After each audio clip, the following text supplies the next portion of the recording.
Hello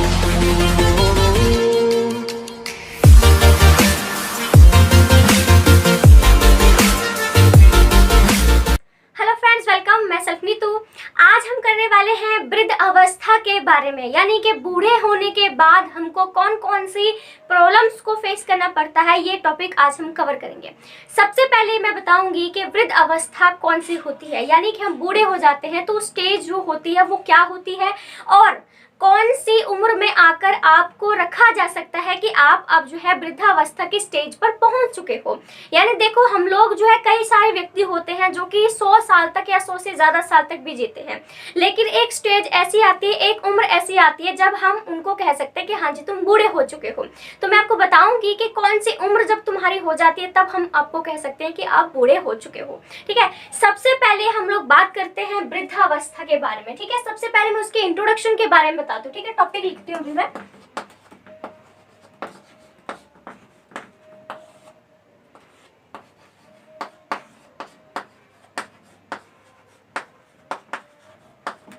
वृद्धों की समस्या। ठीक है, सबसे पहले हम लोग बात करते हैं इंट्रोडक्शन के बारे में। इंट्रोडक्शन कह लो, मीनिंग कह लो, जिसे हम हिंदी में अर्थ कहते हैं। ठीक है, तो बात हम करते हैं कि वृद्धावस्था हमारी होती क्या है। ठीक है, चलिए देखिए, क्या होता है कि जन्म से लेकर मृत्यु तक एक जो मनुष्य का जीवन होता है, उसके शारीरिक विकास जो होता है, ठीक है, जन्म से लेकर मृत्यु तक एक मनुष्य के जीवन का जो शारीरिक विकास होता है वो बहुत सारे चरणों से होकर गुजरता है, बहुत सारे स्टेजेस से होकर गुजरता है। जैसे मैं कुछ स्टेजेस के नाम बताऊं, सबसे पहले क्या होता है, सबसे पहले वो शैशवावस्था में होता है। ठीक है, शैशवावस्था बोल सकते हैं आप। ठीक है, फिर क्या होता है वो, फिर वो बाल्यावस्था में जाता है। ठीक है, बालक बन जाता है, बाल्य। ठीक है, बाल्यावस्था आप कह सकते हो। ठीक है, तीसरे उसके बाद किशोर अवस्था में जाता है। ठीक है, किशोर अवस्था।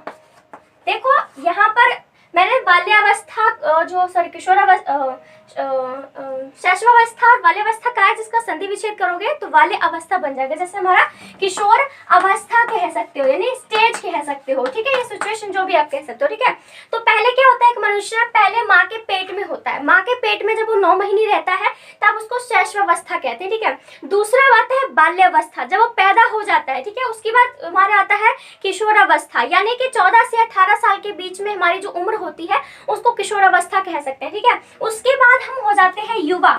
युवा यानी कि 18 साल के बाद हमारे कम से कम 30 या 35 साल की जो उम्र होती है वो हमारी युवा अवस्था में गिनी जाती है, क्योंकि हम उस वक्त नौजवान होते हैं। ठीक है, और जैसे ही आपकी उम्र 35 से लेकर 50 या 60 साल तक आप कह लोगे तो आप क्या हो जाते हो, आप प्रौढ़ावस्था में जाते हो। ठीक है, प्रौढ़ावस्था, प्रौढ़ावस्था कह सकते हो आप इसको। ठीक है, उसके बाद हमारी आती है वृद्ध अवस्था की बात करते हैं। ठीक है, जो वृद्धावस्था होती है उसकी भी एक स्टेज होती है। ठीक है, तो यहाँ पर फिर हमारी वृद्धावस्था आ जाती है। देखिए, मैंने आपको बोला कि जन्म से लेकर मरने तक एक मनुष्य का जो शारीरिक विकास होता है वो बहुत सारे स्टेजेस से होकर गुजरता है। ठीक है, जैसे देखिए, सबसे पहले शैशवावस्था आता है, फिर बाल्यावस्था आती है, फिर किशोरावस्था आती है, फिर युवावस्था आती है, फिर हम प्रौढ़ावस्था पे आ जाते हैं और फिर हमारा वृद्धावस्था आती है।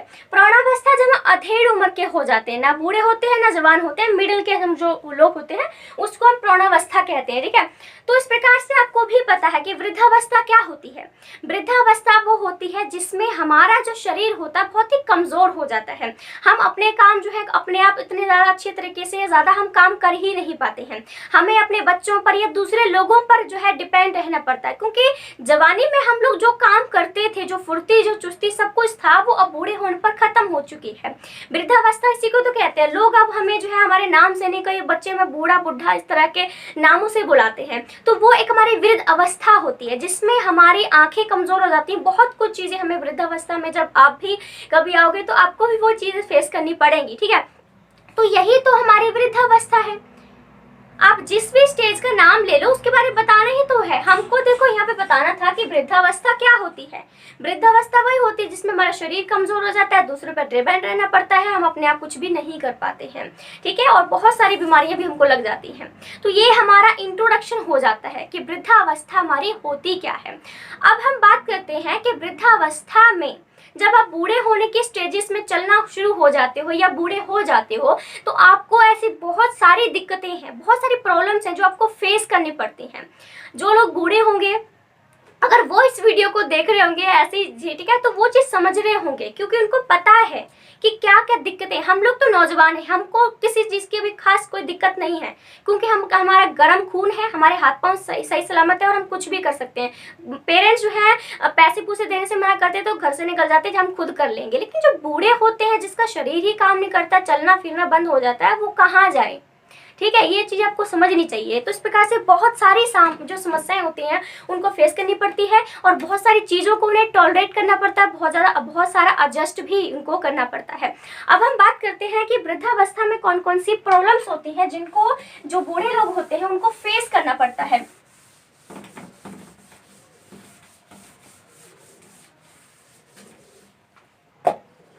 ठीक है, अब समस्याओं की बात करें तो पहली जो समस्या आती है वो है शारीरिक समस्या।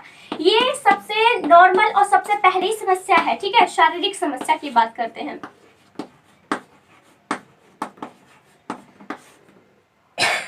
माफ कीजिएगा। शारीरिक समस्या, जब लोग बूढ़े होने शुरू हो जाते हैं तो उनका शरीर बहुत ही कमजोर हो जाता है, वो कोई भी काम अपने आप नहीं कर पाते हैं, दूसरों पर उन्हें डिपेंड रहना पड़ता है। और दूसरी बात शारीरिक समस्या में जो उनको फेस करनी पड़ती है वो ये है कि उन्हें बहुत सारी बीमारियां लग जाती हैं। उनको उनके जोड़े जो होते हैं हमारे जैसे घुटने के कह लो या फिर पैर के कह लो, उनमें दर्द शुरू हो जाता है। वो जब तक मरते नहीं है तब तक उन्हें दवाई के सहारे ही वो जिंदा रहते हैं। डायबिटीज हो जाती है, हृदय रोग हो जाता है, सांस लेने में दिक्कत हो जाती है। और सबसे बड़ी बात और क्या होती है, उनको उनकी जो आंखों की इंद्रियां होती हैं वो कमजोर हो जाती हैं। वो बूढ़े होने तक कई बार उनको दिखना बंद हो जाता है, वो उनको सही से सुनना भी बंद हो जाता है। हम लोग जोर से चिल्लाते हैं हाँ जी, क्योंकि उनको नहीं सुनाई दे रहा है। हम लोग जोर से चिल्लाते हैं तब उनको वो चीज सुनाई देती है। दांत टूट जाते हैं, उनके नकली दांत लगवाने पड़ते हैं या फिर वैसे उनको पोपले से लगने लग जाते हैं वो लोग, क्योंकि उनके दांतों से ही तो हमारा फेस का स्ट्रक्चर अच्छा बनता है। दांत निकल जाते हैं, झुर्रियां आ जाती हैं, काफी सारी शरीर में बदलाव होते हैं, तो काफी शारीरिक प्रॉब्लम भी उनको फेस करनी पड़ती है। हम आज दांतों से क्या नहीं कर सकते, कुछ भी खा पी सकते हैं, तोड़ सकते हैं, कुछ भी कर सकते हैं, दांत ही नहीं होगी तो कैसे करोगे। तो उनको कई बार ऐसी चीजें खानी पड़ती हैं जो वो पहले दांतों से खाया करते थे, अब उनके पास दांत नहीं है तो वो चीज नहीं खा सकते। जैसे फल फ्रूट्स में कोई भी ऐसा फ्रूट है जो उनको दांतों से चबाकर ही खाना है, लेकिन ज्यादातर लोग क्या करते हैं केले को ही खाते हैं क्योंकि केला इतना मुलायम होता है कि आप उसको आराम से खा सकते हो। तो ये चीज है कि शारीरिक प्रॉब्लम जो है उनको बहुत ज्यादा फेस करनी पड़ती है और इस चीज पे हमको नकारा नहीं जा सकता है। दूसरी चीज की हम लोग बात करते हैं, इनकी प्रॉब्लम की बात करते हैं। ठीक है, तो दूसरी जो हमारी प्रॉब्लम आती है, 2 मिनट रुकिएगा, नहीं कोई हेडिंग बहुत बड़ी हो जाती है तो ऐसे एडजस्ट करना पड़ेगा यहाँ पर। ठीक है, दूसरी जो प्रॉब्लम हमारी आती है वो है विशेष कला की प्रॉब्लम आती है। देखिए, विशेष कला कह लो या फिर आप तकनीक की प्रॉब्लम कह लो। ठीक है, हम यहाँ पर जो हेडिंग दे सकते हैं वो है तकनीक की समस्या। अब आप ये सोच रहे होंगे कि तकनीक की समस्या से इनको क्या प्रॉब्लम है। भाई देखो, हमारे समाज में बहुत सारी प्रोग्रेस हुई, नई साइंस एंड टेक्नोलॉजी आई है, ये बहुत अच्छी बात भी है, लेकिन ये जो नई टेक्नोलॉजी आई है, नई तकनीक आई है, ये वृद्ध जो बूढ़े होते हैं उनके लिए एक नेगेटिव पॉइंट लेके आई है, एक नेगेटिव इन्फ्लुएंस लेके आई है, एक गलत प्रभाव या फिर एक नकारात्मक प्रभाव उनके ऊपर डाला है। क्यों डाला है? देखिए, प्राचीन समय की बात करें तो कुछ ऐसी विशेष कलाएं होती थी, कुछ ऐसी आर्ट होती थी जो बूढ़े लोग ही जानते थे, वही लोग उसको अच्छी तरह से कर सकते थे, ये तो आपको अच्छे से पता ही है। ठीक है, तो क्या होता था कि अगर हमको कुछ सीखना होता, जो नई युवा पीढ़ी होती थी उनको कुछ सीखना होता था तो अपने दादा दादी के पास में जो उनके बूढ़े लोग हैं उनके पास जाते थे कि हाँ उनको पूरा एक्सपीरियंस है और उनको पता भी है कि वो चीज़ कैसे करनी है। ठीक है, तो उस टाइम क्या था कि हमारे जो बूढ़े लोग थे उनकी बहुत इंपॉर्टेंस थी कि हाँ ये लोग हैं, हम इससे सीख सकते हैं। ठीक है, ये तो आपको पता चल गया। अब दिक्कत क्या आ रही है? दिक्कत ये है कि आज के टाइम पे साइंस एंड टेक्नोलॉजी बहुत ज़्यादा बढ़ चुकी है। क्या है? यूट्यूब आ चुका है हमारे पास नेटवर्क आ चुका है, कितनी सारी नेटवर्क की चीज़ें आ चुकी हैं। यूट्यूब सबसे बड़ा साधन, आप मान लीजिए यूट्यूब पे क्या नहीं सीख सकते हो, आप सर्च मारो तुरंत आपको इतनी हज़ारों वीडियो मिल जाएंगी आपको। यानी कि पहले जो चीज़ हम बूढ़े लोगों से सीखा करते थे वो भी इंटरनेट ने ले ली है। अब बूढ़ों के लोग हम क्यों पूछें? क्योंकि हमारे पास इंटरनेट आ चुका है, तो उनको कितना अंदर से महसूस होता है।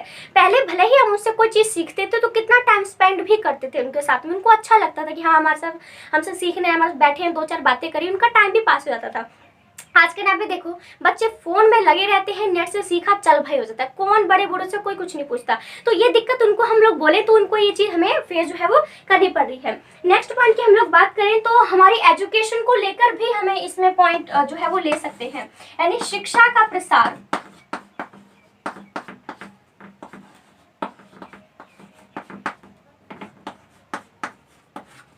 शिक्षा के प्रसार से समस्या। अब इसमें भी वही चीज आप कह सकते हो कि एजुकेशन बढ़ना जो है, बहुत भारत में एजुकेशन को बढ़ावा दिया जा रहा है, ये भी बहुत अच्छी बात है, लेकिन शिक्षा से जो बूढ़े लोग हैं उनको दिक्कत आई है भाई। देखो क्यों आई है मैं बताती हूँ। आज के टाइम पे क्या है, हर पेरेंट्स अपने बच्चों को पढ़ाते हैं, अच्छे से अच्छे कॉलेज में स्कूल में भेजना चाहते हैं ताकि उनका फ्यूचर बहुत ही ब्राइट हो, बहुत ही अच्छा हो। तो क्या करते हैं, शहरों में अपने बच्चों को पढ़ने के लिए भेजते हैं। अब जब तक उन्हें पढ़ाई करनी है, चाहे उनका मतलब बचपन से ही उनको बोर्डिंग स्कूल में डाला है, तो कम से कम उनके 25 साल तो बोर्डिंग स्कूल में चले जाएंगे। स्कूल में जाएंगे, उसके बाद बीए करेंगे या फिर कोई और कोर्स करेंगे। जब तक उनकी एजुकेशन कंप्लीट नहीं होती, शहरों में रहेंगे, पेरेंट्स से दूर हैं, हो गए दूर। उसके बाद नौकरी मिल गई तो नौकरी वहीं कर लेंगे, सेटल हो गए, शादी भी वहीं कर ली और वहीं पे रहने शुरू हो गए। पेरेंट्स के पास पहले महीनों में जो है छुट्टियों के टाइम पे घूमने भी आते थे, अब फैमिली वहां पर बना ली है तो पेरेंट्स को कौन पूछता है। बूढ़े लोग हो जाते हैं तो वो भी नहीं पूछते हैं। तो दिक्कत उनको यही है कि एजुकेशन के लिए बच्चों को भेजते जरूर है, लेकिन कई ऐसे बच्चे होते हैं तो दोबारा माता पिता को पूछते भी नहीं है। तो ये उनको कितना मलाल होता है, कितना दुख होता होगा कि अब उनके बच्चे उनके पास मिलने भी नहीं आते हैं, ना कोई खर्चा पानी उठाते हैं हमारा, क्योंकि बूढ़े हो जाते हैं तो शरीर काम नहीं करता, हमें हमेशा दूसरों पर ही, अपने बच्चों पर डिपेंड रहना पड़ता है। तो बच्चों की जिम्मेदारी बूढ़ी होने पर बन जाती है कि वो अपने बच्चों, अपने जो पेरेंट्स होते हैं उनकी देखभाल करें। तो शिक्षा के प्रसार से ये भी हमें दिक्कत जो है वो सामने आने को देख सकते हैं, ठीक है। नेक्स्ट पॉइंट की हम लोग बात करें इसमें, ठीक है, शिक्षा के प्रसार से दिक्कत हो, ठीक है, प्रॉब्लम हो गई है। उसके बाद नेक्स्ट हम पॉइंट की बात करें तो वो है संपूर्ण आय, यानी पूरी जो सैलरी होती है,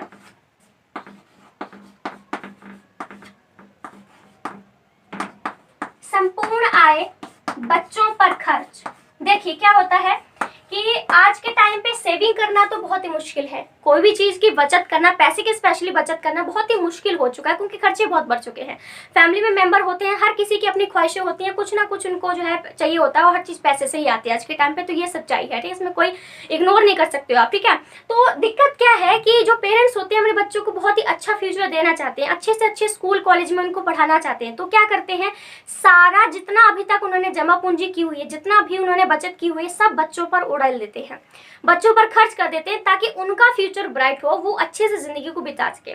इससे दिक्कत क्या आती है, ये तो अच्छी बात है कि हर पेरेंट्स अपने बच्चों के लिए करता है, लेकिन पेरेंट्स के लिए क्या प्रॉब्लम हो जाती है कि उनके बुढ़ापे के लिए उनके पास कोई पैसा नहीं बचता है। बच्चों का, आजकल के बच्चों को भरोसा नहीं, शादी के बाद तुरंत निकल लेते हैं, अपना परिवार लिया, चलो भाई, पेरेंट्स ने जो तुम्हारे लिए बचपन से लेकर पाला पोसा, कितना कुछ किया, सब भूल जाते हैं। तो क्या होता है कि जो पेरेंट्स होते हैं बच्चों को पूरा सब कुछ उनके ऊपर खर्च कर देते हैं, लेकिन उनके बुढ़ापे के लिए उनके पास कुछ भी नहीं बचता है। तो ये उनके लिए एक दिक्कत की ही बात हो जाती है, ठीक है। अब हम नेक्स्ट पॉइंट की बात करेंगे, उनको कौन कौन सी प्रॉब्लम को फेस करना पड़ रहा है।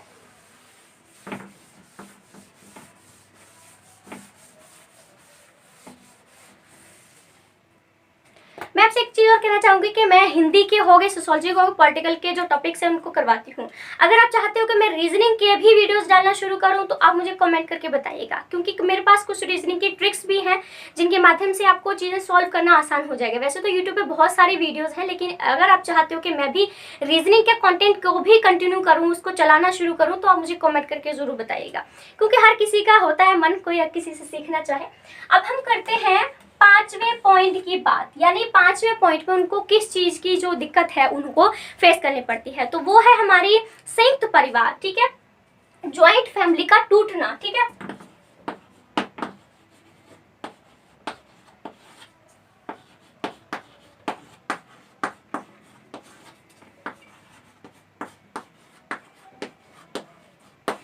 संयुक्त परिवार का टूटना, देखो लिखा है कि ज्वाइंट फैमिली में क्या होता है कि बच्चे होते हैं, माता पिता होते हैं, दादा दादी होते हैं, चाचा चाची, उनके बच्चे, सब कुछ हमारे ज्वाइंट फैमिली में होते हैं, आपको पता है, जिसको हम हिंदी में संयुक्त परिवार कहते हैं। लेकिन कई बार क्या होता है कि बहुत से ऐसी प्रॉब्लम हो जाती है, कुछ ना कुछ ऐसे रीजन पैदा हो जाते हैं जिसकी वजह से क्या होता है कि फैमिली टूट जाती है, परिवार जो है हमारा पूरी तरह से टूट जाता है। तो इससे क्या होता है, देखो बूढ़े लोग क्या होते हैं, उनके पास इतना समय होता है कि वो जो उनके पोते पोती होते हैं, ठीक है, उनके साथ उनका समय व्यतीत हो जाता है, टाइम कट जाता है, उन्हें उनके साथ टाइम स्पेंड करना अच्छा लगता है।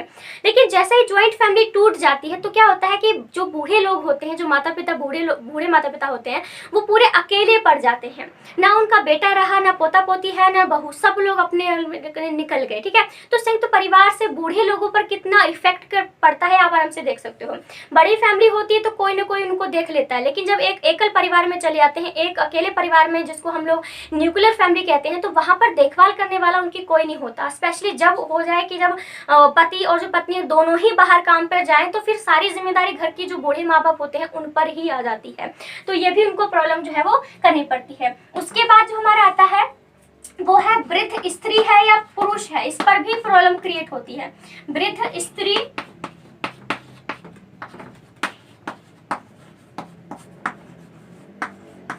देखिए, बूढ़े होने में भी कैटेगरी लिख रखी है कि जो ये देखो, पुरुषों की जो वृद्ध लोग होती हैं उनकी प्रॉब्लम इस चीज से भी देखी जाती है कि जो बूढ़ा है, जो बूढ़े की बात कर रहे हैं, क्या वो बूढ़ी औरत की बात हो रही है या बूढ़े मर्द की बात हो रही है। अगर हम बूढ़े मर्द की बात करते हैं तो उनको बहुत ही कम समस्याओं का सामना करना पड़ता है। लेकिन अगर हम वृद्ध महिला या बूढ़ी औरत की बात कर रहे हैं तो उनको ज्यादा प्रॉब्लम को फेस करना पड़ता है। क्यों करना पड़ता है? क्योंकि देखो क्या होता है कि जब बेटे की बहू अगर बाहर काम करने जाती है तो उसके बच्चों को भी, जो माँ होती है, उसको संभालना पड़ता है। उसके पीछे खाना पीना बनाना, पूरे घर को संभालने की जिम्मेदारी जो होती है बूढ़ी औरत की ही आ जाती है। ये तो आपने देखा हो कि बहुत ही कम मर्द जो है वो घर का काम वगैरह करते हैं। सबकी बात नहीं कर रही हूँ, बहुत ही कम हो गया, ठीक है। तो बूढ़े होने पर क्या होता है कि बच्चों को भी संभालना, फिर से वही काम जो जिंदगी भर करते हैं, फिर से वही चीज करनी पड़ती है। अब वो ताकत, वो स्ट्रेंथ नहीं रही है हमारी हड्डियों में। हमारे मानसिक तौर पर भी हम कमजोर हैं, शारीरिक तौर पर भी कमजोर है, लेकिन फिर भी उनको वो चीज करनी ही पड़ती है। नेक्स्ट जो पॉइंट आता है, माफ कीजिएगा, ये हमारा 6 पॉइंट होगा, मुझे वही याद रहा। उसके बाद है सास बहू का झगड़ा।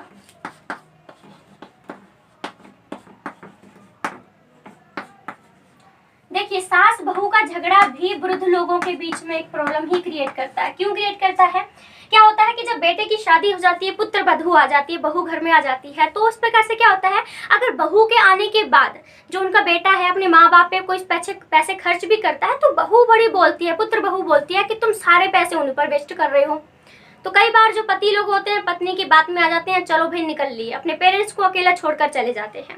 तो कितनी बड़ी, मतलब उन पेरेंट्स ने बच्चों की शादी भी कराई, पूरा पालन पोषण किया, लेकिन अचानक से कोई तीसरी आई और तुमको लेके चली गई और तुम चले भी गए। तो कितनी बुरी बात है। जो बूढ़े लोग, उनको कितना बुरा महसूस होता होगा कि अचानक से ही इतनी दिक्कतें आ गई कि हम लोग जो बूढ़े हैं, तुमको हमारा सहारा बनने की जरूरत थी, लेकिन तुम हमें छोड़कर चले गए, ठीक है। ये चीज भी उनकी दिक्कत में ही आ जाती है। नेक्स्ट पॉइंट की बात करें तो वो है फालतू समय। देखिए, फालतू समय की भी इनके, फालतू समय जो होता है वो भी इनके लिए समस्या ही है। फालतू समय की समस्या, फालतू समय की समस्या क्या होता है कि जब हम जवान होते हैं तो अपने दिन में, पूरे दिन में हम कुछ ना कुछ करने में ही लगे रहते हैं, क्योंकि हमारे पास पावर भी होती है, हम इतने थकते नहीं हैं और हमको इंटरेस्ट होता है कि हमें ये सीखना है, हमें वो सीखना है, कुछ ना कुछ हम जिंदगी में करते रहते हैं। लेकिन जब बूढ़े हो जाते हैं तो शरीर भी साथ नहीं देता है और हम कुछ काम नहीं कर पाते हैं, तो क्या होता है कि हम बोर हो जाते हैं। पूरा दिन कोई बंदा बैठे बैठे कैसे रह सकता है? तो उनके लिए ये भी बहुत बड़ी समस्या है। उनको लगता है कि हम जो फालतू समय है, जो हम कुछ कर तो पा नहीं रहे हैं, लेकिन समय को कैसे काटें, तो वो भी इनकी एक समस्या ही है। लोग इसको पॉइंट ऑफ व्यू को नहीं लेना चाहेंगे, लेकिन सबसे बड़ी समस्या ये भी है।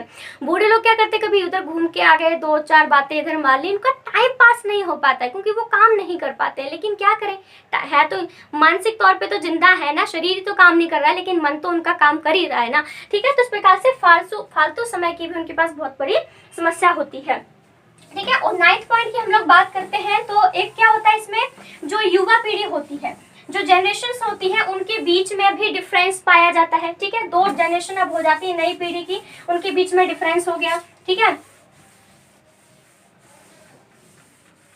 जाति प्रथा को लेकर भी दिक्कत हो जाती है मेरे ख्याल से। हाँ, 9वां पॉइंट करेंगे हम लोग।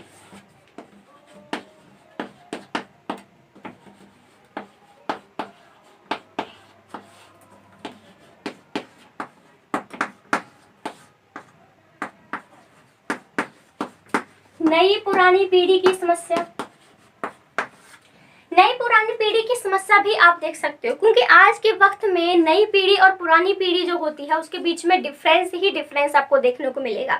उनके बीच में बहुत ही कम सिमिलरिटी देखने को मिलेगी, क्योंकि जो नई पीढ़ी है आज की जो पश्चिमी शैली है, ठीक है, उस पर उनके अकॉर्डिंग जीना बहुत ही उनको अच्छा लगता है। उनका खान पान देख लो, पहनावा देख लो, सोच विचार देख लो, धर्म को लेकर सोच देख लो, जाति को लेकर डिफरेंस देख लो, बहुत कुछ उन्हें डिफरेंस जो है मिलता है। पहले के टाइम पे उनके जब बच्चे होते थे, पहले के उनके बूढ़े लोगों के ज़माने की बात करूँ तो उनको ये होता था कि उनके बच्चे उनके कहने पर ही चला करते थे, जैसे वो बोलते थे वैसे ही किया करते थे और अच्छे शालीनता वाला जीवन जिया करते थे। लेकिन आज के टाइम पे क्या है, बच्चे बहुत ही छोटे छोटे कपड़े पहनने लगे हैं, अपने मन मर्जी से जीना शुरू हो गए, उनकी जीवन शैली बिल्कुल ही अपने माता पिता की सोच से अलग हो चुकी है। तो ये उनको दुख देता है। उनको वैसे मुझे लगता है दुख देना नहीं चाहिए, क्योंकि समय के साथ बदलना भी बहुत ज़रूरी है। लेकिन मैं बूढ़े लोगों की सोच के अकॉर्डिंग बोलूँ तो उनको तो दिक्कत देती है, तो ये भी उनकी प्रॉब्लम आ जाती है। उसके बाद हम बात करते हैं जाति प्रथा के बारे में बात करते हैं। ये देखो, स्वतंत्रता से पहले क्या था कि हाँ, जाति प्रथा की बात करें तो देखो आज़ादी के बाद जब से हमने भारत देश को आज़ादी मिली है तो हमारे देश में क्या है कि जाति प्रथा को ख़त्म करने के लिए बहुत सारे कानून बना दिए गए हैं। ठीक है, बहुत सारे कानून आपके टाइम पे जो हमारे टाइम पे आ चुके हैं, जो कि सही बात भी है। लेकिन जो बूढ़े लोग हैं उनके लिए इसका नेगेटिव प्रभाव क्या पड़ा है, क्योंकि पहले जब जाति प्रथा मौजूद थी तो जाति के अनुसार ही हमारे जो काम होते थे, जो पेशा होता था वो डिसाइड कर दिया गया होता था। ठीक है, कि तुम यही काम करोगे और उस काम को तुम चेंज भी नहीं कर सकते हो। ठीक है, लेकिन आज के टाइम पे क्या है कि नए नए कानून बन चुके हैं और जाति प्रथा को पूरी तरह से खत्म कर दिया गया है। तो इस प्रकार से जो बूढ़े लोग कुछ विशेष व्यवसाय जो भी होता था उसका रहस्य जाना करते थे, अब उनसे वो पूछने के लिए उनसे पूछने के लिए कोई भी नहीं आता है। तो इम्पोर्टेंस बहुत ही ज्यादा जो है बहुत ही कम हो चुकी है। अब नेक्स्ट पॉइंट की बात करूं तो वो है हमारा मान सम्मान में भी तो बहुत भयंकर कमी आई है भाई। मान सम्मान में तो अपनी कमी आई है। मान सम्मान में कमी, पहले क्या होता था कि बड़े बुजुर्ग जो होते थे भगवान की तरह उनको रखा करते थे कि हाँ जी आखिरी डिसीजन उनका ही होगा, चाहे शादी करनी हो, चाहे मनोरंजन करना हो, चाहे कोई भी उत्सव करना हो, कुछ भी करना होता था तो बड़े लोगों से सलाह मशवरा लिया जाता था और आखिरी डिसीजन भी उनका ही होता था। उनके ऊपर डिपेंड होता था कि उन्होंने हाँ करना है कि ना करना है, तभी अगर हाँ करेंगे तभी वो चीज़ होगी, अगर ना करेंगे तो वो चीज़ नहीं होगी। आज के वक्त में ये सब चीज़ें खत्म हो चुकी हैं। आज की युवा पीढ़ी को आपने भी देखा होगा या बहुत लोग करते भी होंगे, घुटने छूते हैं। पैरों को छूने का रिवाज है लेकिन लोग घुटने छूते हैं, तो ये उनकी इज्जत रह गई है। जो बूढ़े लोग हैं इस तरह से उनकी इज्जत की जाती है, तो मान सम्मान उतना नहीं मिलता है। कितनी ज्यादा इंपॉर्टेंस है, पहले मतलब बुजुर्गों को इतना ज्यादा इंपॉर्टेंस दी जाती थी, आज के टाइम पे कोई ने पूछता भी नहीं है। बच्चे खुद ही अपने माँ बाप को वृद्ध आश्रम में छोड़ के आते हैं। मतलब क्या बोले, अब इससे ज्यादा क्या कहने को होगा, हम लोग कह सकते हैं। तो ये भी हमारा जो है इनकी दिक्कत की हम लोग बात करें तो उसमें कर सकते हैं। ठीक है, और उसके बाद जो हम लोग इसमें कर सकते हैं, ठीक है 2 मिनट रुकिएगा। हाँ, उसके बाद अगर आपको पॉइंट लेना है तो चलिए एक पॉइंट और ले ही लेते हैं, क्या कर सकते हैं। आर्थिक निर्भरता की समस्या भी हमें देखने को मिलती है कई बार, ज्यादातर तो हमें देखने को मिलती है कई बार। क्या बोल सकते हैं,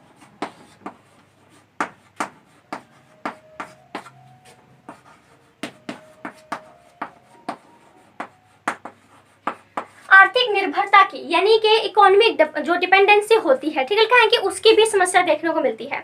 बूढ़े होने पर हम कमा तो सकते नहीं है, अपने बच्चों पर ही निर्भर रह सकते हैं। यानी कि बच्चे हमें, जो बूढ़े लोग होते हैं उनको जिस तरह से रखना चाहें उस तरह से ही उन्हें एडजस्ट करना पड़ता है। ठीक है, मान लो 2 बूढ़े लोग हैं घर में, ठीक है, उनमें से एक उसकी जो पत्नी है, दोनों ही बूढ़े हैं, पति की मृत्यु हो जाने के बाद एक बूढ़ी औरत का घर में तो और ज्यादा बुरा हाल हो जाता है, और स्पेशली जब वो कुछ कमाती ना हो या उसके कमाने का कोई साधन ना हो, तो पूरी तरह से ही वो अपने बच्चों पर ही डिपेंड है। और वहाँ पे क्या होता है कि बच्चे ही पूरी तरह से डिसाइड करते हैं कि अपनी माँ को रखना कैसे है। आपने अगर बीए का किया होगा तो बीए के 6 सेमेस्टर में हिंदी में एक चैप्टर दे रखा है खान की दावत, उसमें इस चीज़ को दिखाया गया है। उसका बेटा होता है, बहू होते हैं, लेकिन वो जो उसके घर में कोई जो है प्रोफेसर टाइप का कोई आता है, ठीक है, तो वो क्या करते हैं, उसको अपनी माँ से मिलवाता भी नहीं है क्योंकि उसे शर्म आती है। मतलब आज की युवा पीढ़ी की सोच इतनी ज़्यादा घटिया हो चुकी है कि अपने माँ बाप से ही दूसरों को मिलाने में उनको शर्म आ रही है। ये बहुत ही ज़्यादा गिरी हुई बात है। तो आर्थिक डिपेंडेंसी की बात करें तो क्या होता है कि जो बूढ़े होते हैं वो अपने आप कुछ नहीं कर पाते हैं और अपने बच्चों पर ही उन्हें पूरी तरह से डिपेंड होना ही पड़ता है। तो इस प्रकार से आप देख सकते हो कि पूरे जो है हमारे पास 13 पॉइंट हैं, ठीक है, वो 13 पॉइंट्स हैं जो कि बताते हैं कि जो बूढ़े लोग हैं, वृद्ध अवस्था में लोगों को कौन कौन सी दिक्कतों का सामना करना पड़ता है। अगर सिंपल सी बात है, एंडिंग तक मेरे को सुन रहे हो, मेरे साथ बने हुए तो ऑफकोर्स आपको वीडियो पसंद आई है तो प्लीज़ लाइक करके जरूर जाइएगा। मेरी प्लेलिस्ट जाके चेक कीजिएगा। मैं सोशियोलॉजी के हिंदी व्याकरण जो भी होता है, सोशियोलॉजी के जितने भी +1 +2 से लेकर BA 1 2 3 6 सेमेस्टर होते हैं, सोशियोलॉजी के जितनी बुक्स हैं उनकी वीडियो बनाकर अपलोड कर चुकी हूँ और करती भी रहती हूँ, ठीक है। तो और पॉलिटिकल साइंस जो होता है, ठीक है, पॉलिटिकल साइंस की वीडियो मैं बनाकर अपलोड जो है वो करती रहती हूँ। तो आपको जैसा अच्छा लगे, अगर आपको अच्छा लगता है तो मेरी प्लेलिस्ट जाके चेक कीजिएगा और चैनल को सब्सक्राइब भी कर सकते हैं। अगर दूसरों की हेल्प करने का कोई मूड है, इरादा है, तो इस जो वीडियो है उसको शेयर भी कर सकते हो। So thank you so much friends, thank you.